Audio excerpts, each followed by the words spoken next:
I would like some color on Twilio. We should definitely be out, but I would like to see some. I know that there were some fills reported yesterday afternoon. I would like to see if anybody else is having that. Let's get that higher. 27. EA still looking to the upside there. Gaps. Well, one thing that I was looking at last night was Boeing. It's up about 1%.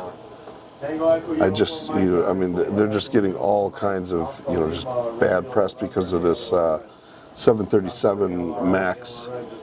Big bump in buy-in here, and Tango Echo uniform Mike. I am definitely looking at. Here, let me pull in the daily chart. This is what I was looking at. Never got a chance yesterday. It's bumped a bit from there. What is interesting to me is the implied volatility that is trading around 41. That is high implied volatility for Boeing. Let's see if we can pull that up here. So, I mean, this is like pre-earnings type of implied volatility, which makes sense because, obviously they beat the heck out of the stock because of this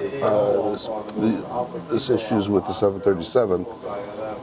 Cannabis guys and gals, I would like us to pull back to the 72 area, and then I would be looking to sell a put spread.